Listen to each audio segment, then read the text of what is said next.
Hello बच्चों, स्वागत है आपके इस बहुत ही खास वीडियो में जिसमें हम आज आप लोगों को ये सिखाएंगे कि अगर अगर बेस किसी मेटल के साथ रिएक्ट कर जाए तो क्या होता है। जैसे कि लास्ट वीडियो में मैंने आप लोगों को बताया था कि मेटल एसिड के साथ रिएक्ट करने पे क्या बनाता है, मेटल बेस के साथ रिएक्ट करने पे क्या बनाता है, ठीक। और मेटल कार्बोनेट और मेटल हाइड्रोजन कार्बोनेट एसिड के साथ रिएक्ट करने पे क्या बनाता है, ये सारी चीजें मैंने आप लोगों को लास्ट लेक्चर में बताई थी, ठीक। एसिड की बारी तो हो गई। अब बात करते हैं हम लोग बेस की कि बेस को अगर हम लोग एसिड के साथ रिएक्ट कराएं तो क्या बनाता है, ठीक। वैसे मैं एडिडास की वो नहीं कर रहा, ठीक है। मतलब बेस अगर मेटल के साथ रिएक्ट करें तो क्या बनाता है। तो आइए बात करते हैं।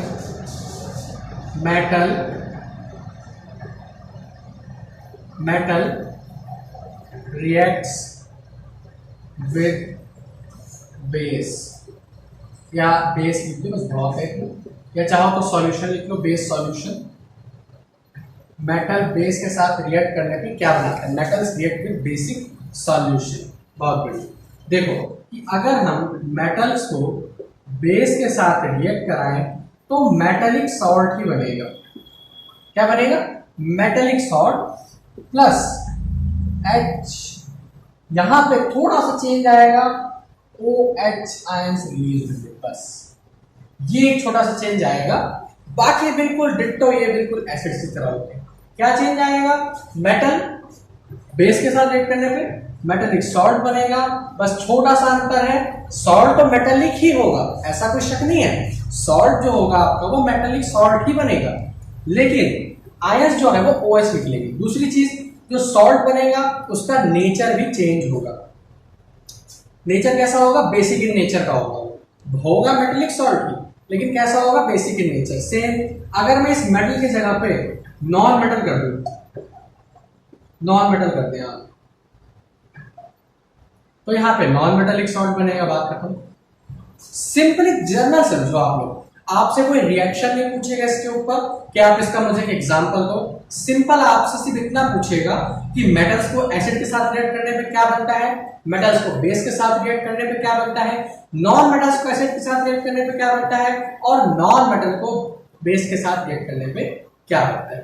तो सिंपल, सबका आंसर मेटेलिक सॉल्ट और नॉन मेटेलिक सॉल्ट होगा। मेटल्स के साथ रिएक्ट करने पे मेटेलिक सॉल्ट, नॉन मेटल के साथ रिएक्ट करने पे नॉन मेटेलिक सॉल्ट। एसिड के साथ रिएक्ट करने पे एसिडिक इन नेचर, बेस के साथ रिएक्ट करने पे बेसिक इन नेचर। एसिड के साथ रिएक्ट करने पे H प्लस आयंस, बेस के साथ रिएक्ट करने पे OH माइनस आयंस। बस इतनी सारी बातें आप लोगों को याद रखनी, ठीक है। होप सो बात समझ में आई होगी कि मेटल्स को इसके साथ रिएक्ट करने पे क्या बनता है। ओके, चलो बहुत बढ़िया। तो सिंपल बस एक जर्नल समझो कि metal react with base solution क्या बनेगा। सिंपल एक जर्नल समझो, बहुत बढ़िया। अब बात करते हैं हम लोग मेटल्स रिएक्ट्स विद, यहां पे मैं मेटल्स नहीं कर रहा, metallic oxide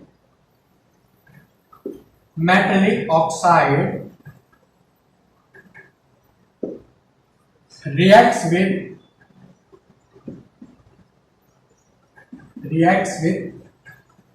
acid. Metallic oxide react with acid, ठीक। मेटेलिक ऑक्साइड को एसिड के साथ रिएक्ट करने पे क्या बनेगा। तो आज सिंपल सा एग्जांपल ले लेते हैं हम लोग। मेटेलिक ऑक्साइड के लिए हम लोग लेते हैं okay CaO, calcium oxide plus plus plus plus plus का लेते हैं हम लोग HCl। सिंपल सा है, क्योंकि यार इसमें ना हमें बहुत ज्यादा नीचे जो हमारे सप्लीमेंट्स लगे होते हैं उसकी जरूरत नहीं है। HCl इसको रिएक्ट करेंगे तो कैल्शियम जो है वो हाइड्रोजन से ज्यादा रिएक्टिव मेटल है, तो कैल्शियम क्लोराइड CaCl2 बन जाएगा और H2O बन जाएगा, ठीक। और इसे बैलेंस कर लें, कैल्शियम है, ऑक्सीजन है, कैल्शियम और यहाँ 2 हो गए तो यहाँ पे 2 लगा दो HCl के सामने, बस ये बैलेंस हो जाएगा।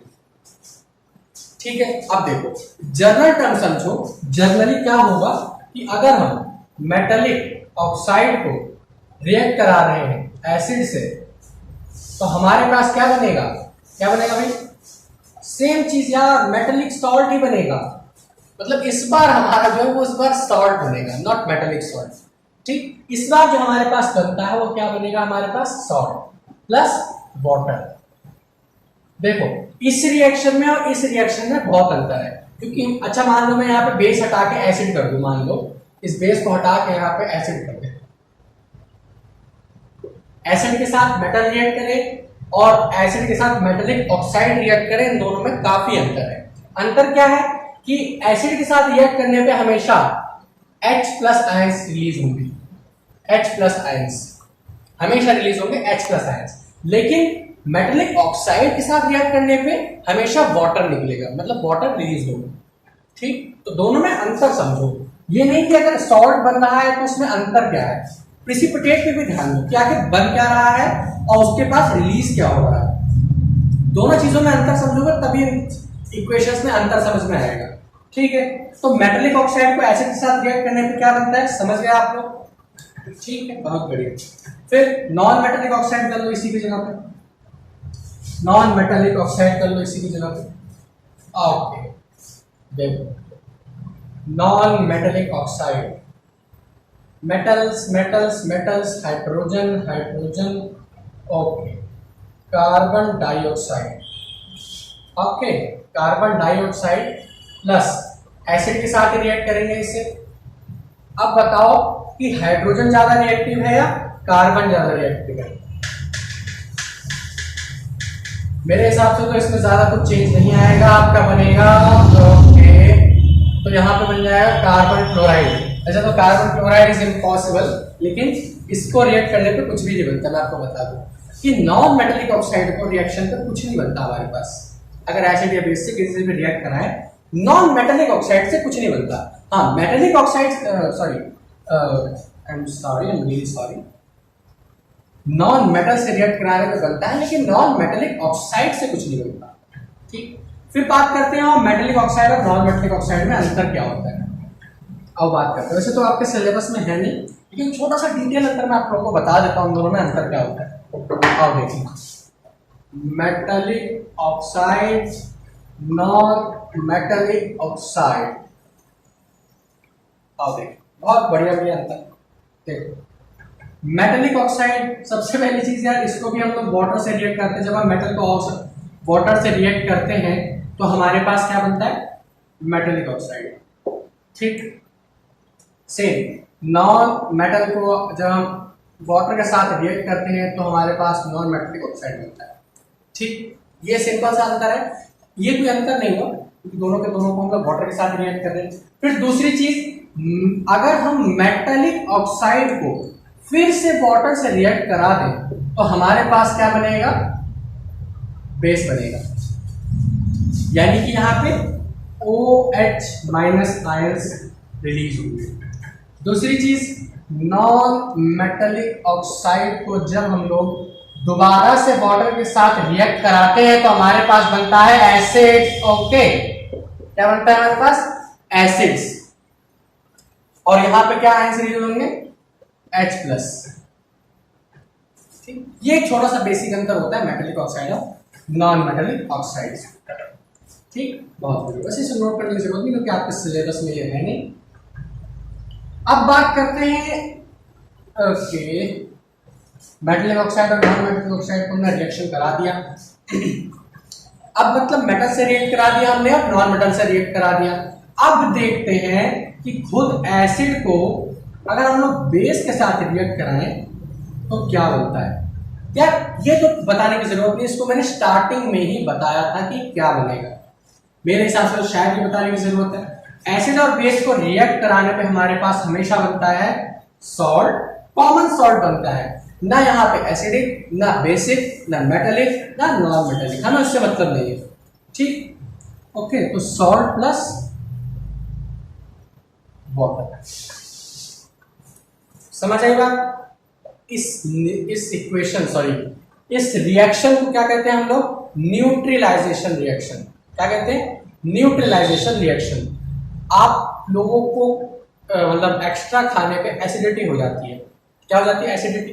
तो वो एसिडिटी मतलब जब आपके पेट में एसिड की मात्रा ज्यादा हो जाती है तो आप उसको बेस लेने के बाद आपका जो एसिडिटी है वो खत्म हो जाती है। कैसे खत्म हो जाती है? कभी सोचा? कभी नहीं, हमें जरूरत ही नहीं है। पेट में है क्या? एसिड। आपने क्या मिला दिया उसमें? बेस। तो यहाँ पे एसिडिटी का जो प्रभाव है टोटली खत्म हो जाता है, कंप्लीटली फिनिश हो जाता है। तीनों पी लीजिए आप लोग, मिल्क ऑफ मैग्नीशिया पी लीजिए, मतलब इस तरीके की चीजें। ठीक, तो एसिड को बेस के साथ रिएक्ट कराने पे हमेशा सॉल्ट और वाटर बनेगा। ठीक, क्या बनेगा? Salt and water. ठीक है, चलिए अब बात करते हैं। बस ये चीज याद रखना कि एसिड और बेस को रिएक्ट कराने पे क्या बनेगा, इसकी कुछ कंडीशंस भी है। मतलब न्यूट्रलाइजेशन रिएक्शन होने के लिए कुछ कंडीशंस भी सेटिस्फाई होनी चाहिए। क्या क्या कंडीशंस है वो आइए देखते हैं। कंडीशंस है कि क्वांटिटी दोनों की सेम होनी चाहिए, क्वांटिटी एसिड की और बेस की ये 100% सेम होनी चाहिए। क्या होनी चाहिए? सेम। दूसरी चीज कंसंट्रेशन। कंसंट्रेशन कंसंट्रेशन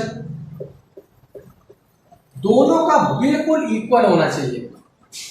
दूसरी चीज, ये सबसे मेन इंपॉर्टेंट चीज है न्यूट्रलाइजेशन रिएक्शन के लिए, कि दोनों का जो कंसंट्रेशन है वो 100% सेम होना चाहिए।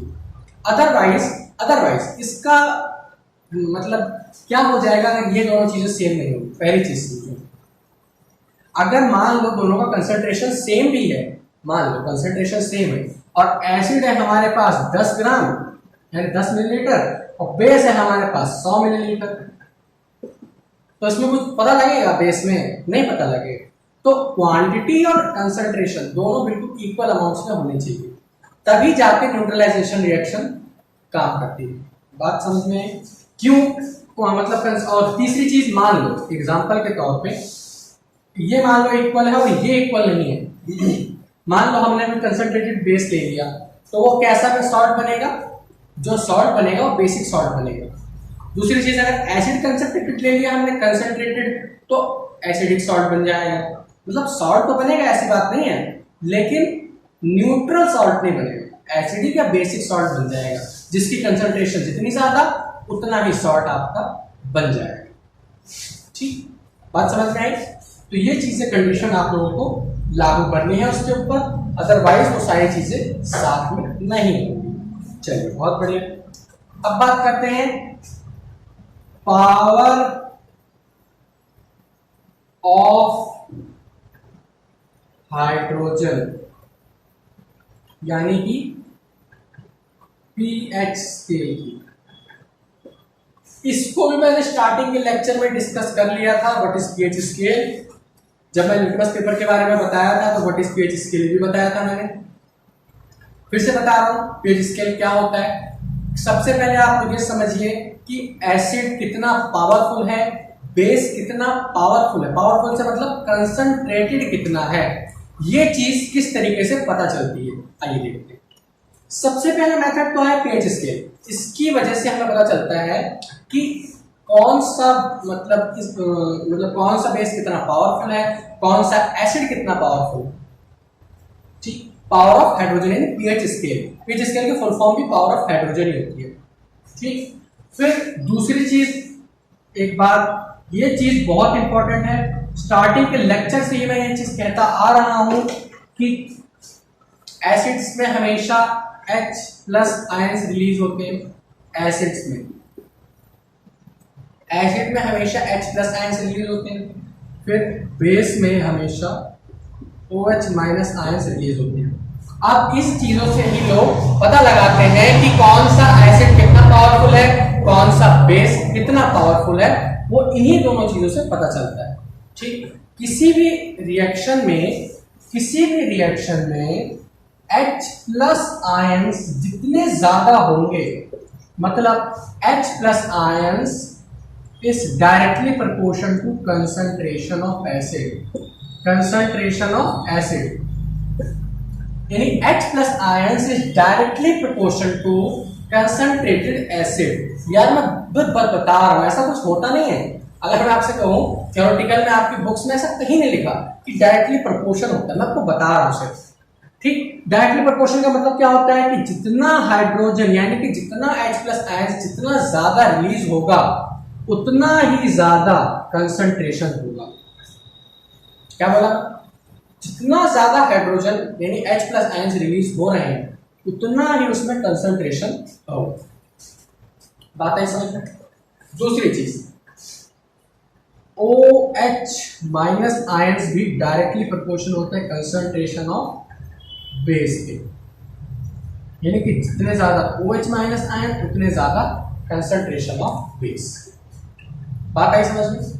यानी कि जितना ज्यादा OH- उतना ही ज्यादा बेस का कंसंट्रेशन। फिर दूसरी चीज पीएच स्केल से कैसे पता चलता है? पीएच स्केल एक इतनी बड़ी पतली सी स्ट्रिप होती है, मतलब उंगली के बराबर होती है मैक्सिमम, या उंगली थोड़ी सी बड़ी होती है। ठीक, पीएच स्केल में 14 स्ट्रिप्स होते हैं। कितने? 14 स्ट्रिप्स। ठीक है, तो ये सारी चीजें आप लोग को ध्यान रखनी है कि कौन सा बेस कितना पावरफुल है, ये कैसे पता चलेगा, उसमें कितने ज्यादा OH- आयंस रिलीज हो रहे हैं। ठीक, दूसरी चीज कि कौन ज्यादा कंसंट्रेटेड एसिड है, ये इस चीज से पता चलेगा कि H+ आयंस कितने रिलीज हो रहे हैं। यानी कि सिंपली भाषा में समझें तो जहां पे कैटायन रिलीज हो रहे हैं वो एसिड है, ज्यादा रिलीज हो रहे हैं मतलब, और जहां पे एनायंस रिलीज हो रहे हैं वो बेस है। कैटायन यानी कि पॉजिटिव चार्ज, एनायन यानी कि नेगेटिव चार्ज। समझ में आई बात? कैटायन जहां पे जितने ज्यादा रिलीज वो एसिड, एनायन जहां पे जितने ज्यादा रिलीज वो बेस। ओके, चलिए बहुत बढ़िया। अब बात करते हैं पीएच इन एवरीडे लाइफ। यह थ्योरेटिकल सब्जेक्ट है, थ्योरेटिकल टॉपिक है, मैं आपको बता देता हूं। सबसे पहले समझिए, मैंने आपको ये चीज स्टार्टिंग में बताई थी कि what is acid rain. Acid rain का आप लोगों ने नाम सुना होगा, जिसकी वजह से मॉन्यूमेंट्स हमारे खराब हो जाते हैं, मॉन्यूमेंट्स या बाहर रखी हुई चीजें खराब हो जाती। तो एसिड रेन क्या होता है? हर एक चीज का अपना एक पीएच स्केल होता है, हर एक चीज का। फॉर एग्जाम्पल, जैसे आप लोगों ने रिफ्रैक्टिव इंडेक्स आप लोग पढ़ते हो 10th, अभी आपको मिलेगा आगे फिजिक्स में। ठीक, रिफ्रैक्टिव इंडेक्स पढ़ते हो तो रिफ्रैक्टिव इंडेक्स वाटर का अलग है, एयर का अलग है, लाइट का अलग है, और फ्री स्पेस में अलग है। ठीक है, तो बात समझ में आ रही होगी कि रिफ्रैक्टिव इंडेक्स मतलब क्या होता है। ठीक, रिफ्रैक्टिव इंडेक्स यानी कि कौन सी चीज कितनी ज्यादा डिफ्लेक्ट हो रही है अपनी पर्टिकुलर इमेज से। आगे फिजिक्स में पढ़ाएंगे, चिंता मत करो।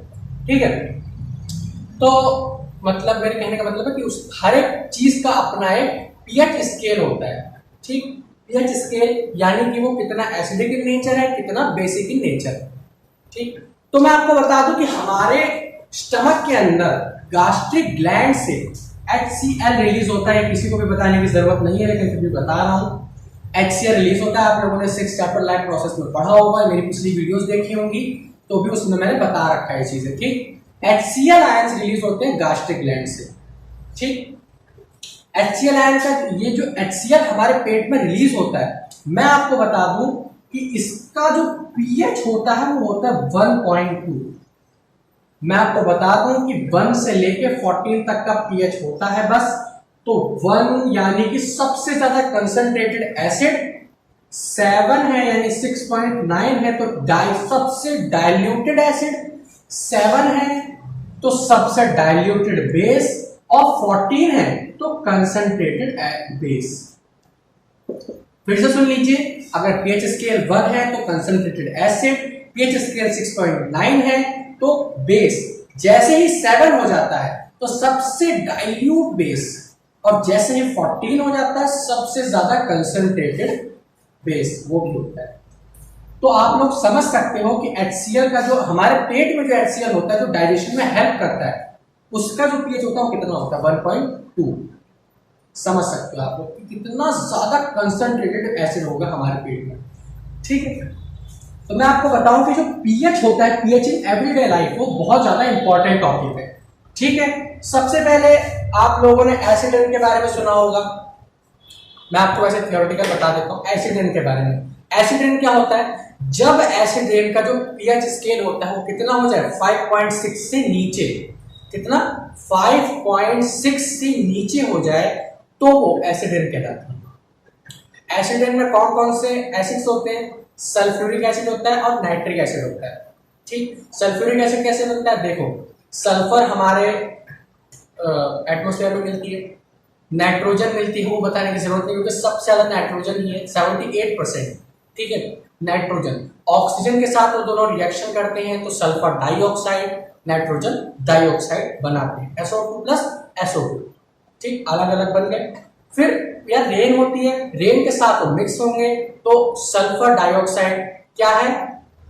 ओके, मैं बात बताता हूँ आप लोगों को। Sulphur dioxide, sulphur non metal है, सल्फर नॉन मेटल है, नाइट्रोजन नॉन मेटल है। अभी अभी मैंने बताया आप लोगों को नॉन मेटालिक ऑक्साइड होता है, एसिडिक इन नेचर, वाटर के साथ उसको रिएक्ट कराएंगे तो क्या बनता है, एसिड बनता है। बताया था मैंने, अभी जस्ट बताया था अभी। ठीक, तो वाटर के साथ रिएक्ट करने के बाद वो बनाता है H2SO4 सल्फ्यूरिक एसिड, और फिर से वाटर के साथ नाइट्रोजन डाइऑक्साइड को अगर हम लोग रिएक्ट कराते हैं तो हमारे पास क्या बनता है, नाइट्रिक एसिड HNO3 और H2SO4। तो मैं आपको बता दूं H2SO4 is the king of the acid. अगर आपसे पूछे कि who is the king of acid तो H2SO4 सल्फ्यूरिक एसिड। ठीक, और पूछे king of the base, king of the basis NaOH sodium hydroxide. ये दोनों सबसे ज्यादा कंसंट्रेटेड एसिड की रेंज में आते हैं। बात समझ में। फिर बात करते हैं कि अगर आप लोगों को मान लीजिए आपके दांत सड़ जाते हैं, आप लोगों ने सुना होगा दांत कैसे सड़ते हैं। ठीक, दांत सड़ जाते हैं क्यों, क्योंकि हमारे जो मुंह का पीएच होता है, मुंह में भी पीएच होता है, हमारे मुंह में जो सलाइवा रिलीज होता है वो भी एसिड का ही काम करता है। मैं आपको बता दूं एसिड का ही काम करता है। वो भी क्या करता है, जो ग्लूकोज हम लोग लेते हैं उसको शुगर के फॉर्म में ब्रेक करता है ना। अभी जो लाइफ प्रोसेस पढ़ाएंगे तो बताएंगे उसमें कैसे करता है ना। फिर जो जो ग्लूकोज होता है उसको शुगर के फॉर्म में कन्वर्ट करके फिर अंदर जाते हैं। फूड में सलाइवा मिक्स होता है ना, उसी तरीके से हमारे मुंह में 3 तरीके के सलाइवरी ग्लैंड्स होते हैं। बताएंगे यार, अभी आगे बताएंगे बायोलॉजी में 6 चैप्टर जब पढ़ाएंगे आप लोग, है ना। तो ये सारी चीजें हैं। फिर तीसरी चीज, जो दांत सड़ जाते हैं क्यों सड़ते हैं, जो हमारा मुंह का पीएच स्केल होता है वो 5.5 से नीचे आ जाए। कितना, 5.5 से नीचे, तो हमारे जो मुंह में है जो दांत होते हैं वो सड़ जाते हैं। समझ सकते हो आप लोग, यार बताने की जरूरत है नहीं कि दांत क्यों सड़ते हैं। अगर आप लोग ब्रश ना करें इसीलिए सड़ते हैं, क्योंकि ब्रश जो हमारा टूथपेस्ट होता है उसके अंदर बेसिक इन नेचर होता है हमारा टूथपेस्ट। आपका बहुत अच्छा क्वेश्चन बन सकता है, जो टूथपेस्ट होता है वो किस नेचर का होता है, कैसा होता है, बेसिक इन नेचर। ठीक, बेसिक इन नेचर होता है। और फिर एसिड जो होता है, फिर मुंह में हमारे एसिड, टूथपेस्ट हमारा बेसिक, दोनों मिक्स करेंगे तो क्या बन जाएगा, वाटर और सॉल्ट। इसीलिए अगर आप लोग पर डे ब्रश नहीं करेंगे तो आपके दांत सड़ जाते हैं या खराब हो जाते हैं। इसीलिए होता है, डॉक्टर से पूछना कि क्यों होता है, इसीलिए होता है। सिंपल साइंस है इसके पीछे भी। ठीक, फिर बात करते हैं ये सारी चीजों के बाद, ये चीज एवरीडे लाइफ के बाद, फिर लास्ट टॉपिक हमारे पास बचता है। ठीक, उसको हम कंसर्न करेंगे अगली वीडियो में। तो पढ़ाई करते रहिए। All the very best.